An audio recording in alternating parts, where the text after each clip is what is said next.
உலக மக்கள் அனைவருக்கும் வணக்கம். இப்போது நாம் சிம்மம் ராசியின் மாசி மாத ராசி பலன்களை பார்ப்போம். குடும்பம்.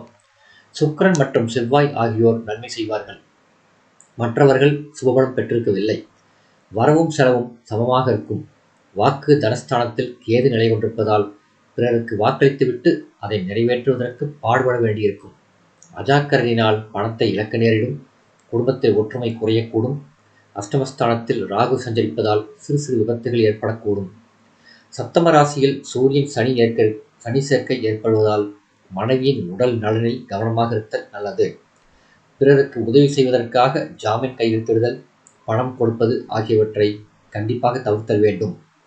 திருமண முயற்சிகள் தடைப்படும். உத்தியோகம். ஜீவனஸ்தானத்தில் குரு பகவான் அமர்ந்துள்ள நிலையில் ராகுவும் ஜீவனக்காரரான சனி பகவானும் அனுகூலமாக இல்லை. அன்றாட பொறுப்புகளில் கவனமாக இருத்தல் வேண்டும். மேலதிகாரிகளுடன் சற்று அனுசரித்து நடந்து கொள்ள வேண்டும். சிலருக்கு இடமாற்றம் ஏற்பட சாத்தியக்கூறு உள்ளது. உங்கள் விருப்பத்திற்கு மாறாக அது இருக்கும். ஒப்புக்கொள்வது உங்கள் எதிர்காலத்திற்கு நன்மை செய்யும்.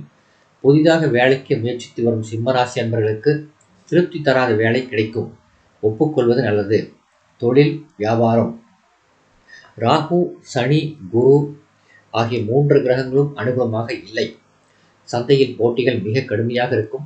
உங்கள் சரக்குகளில் விற்பனை விலைகளை குறைத்துக் கொள்ள வேண்டிய அவசியம் உருவாகும். கூட்டாளிகளும் பிரச்சனைகளை ஏற்படுத்துவார்கள்.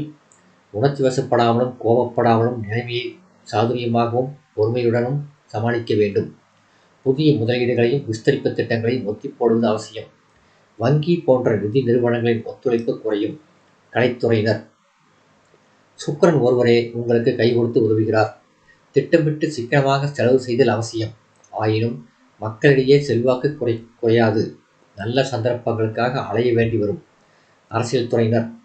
அரசியல் துறைக்கு ஆதிபத்தியம் கொண்டுள்ள சுக்கிரன் மட்டும் உங்களுக்கு சாதகமாக சஞ்சரிக்கிறார். மற்ற கிரகங்களினால் நன்மை இல்லை. கட்சியில் ஆதரவு நீடிக்கிறது. பேச்சில் கவனமாகவும் நிதானமாகவும் இருத்தல் வேண்டும். பிரச்சனைகளில் சிக்கிக்கொள்ள நேரிடும் என்பதை வாக்குஸ்தானத்தில் உள்ள கேதுவும் அஷ்டம ராகுவும் எடுத்து காட்டுகிறார்கள். மாணவ மாணவியர். மிகவும் சாதகமான மாதம் இது. கல்வி முன்னேற்றம் நீடிக்கிறது. ஆசிரியர்களின் ஆதரவும் வழிகாட்டுதல்களும் பாடங்களில் உற்சாகத்தை ஏற்படுத்தும். உயர்கல்விக்கு தேவையான பண உதவி கிடைக்கும். விவசாயத்துறையினர். பூமிக்காரரான செவ்வாய் வக்கரகதியில் லாபஸ்தானத்தில் வலம் வருவதால் வயல் பணிகளில் கடினமாக உழைத்ததற்கு ஏற்ப விளைச்சல் மன நிறைவை அளிக்கும். அஷ்டமத்தில் சூரியன் இருப்பதால் பழைய கடன்கள் தொல்லை தரும். கால்நடைகளின் பராமரிப்பில் அதிகமாக செலவு செய்ய வேண்டியிருக்கும். அடிப்படை வசதிகளான உரம், கால்நடைகள் ஆகியவை நியாயமான விலைக்கு கிடைக்கும். பெண்மணிகள். பெண்மணிகளின் நன்மைகளுக்கு பொறுப்பேற்றுள்ள குரு மற்றும் சுக்கிரன் ஆகிய இருவரும் சுபத்துவ பாதையில் சஞ்சரிப்பதால் மகளிர் மனதில் உற்சாகம் மேலிடும். குடும்ப பொறுப்பில் பிரச்சனைகள் இருக்காது. குழந்தைகளின் கல்வி முன்னேற்றம் மகிழ்ச்சியை அளிக்கும். திருமணத்திற்கு காத்திருக்கும் பெண்களுக்கு நல்ல வரனை அமைத்து தருவார்கள் குருவும் சுக்கிரனும். வேலைக்கு முயற்சித்து வரும் பெண்மணிகளுக்கு தடங்களும் தாமதங்களும் ஏற்பட்டு அதன்பின் வேலை கிடைக்கும். பரிகாரம். செவ்வாய் மற்றும் சனிக்கிழமைகளில் அருகிலுள்ள திருக்கோயில் ஒன்றில் தீபமேற்றுவது சிறந்த நன்மை அளிக்கும்.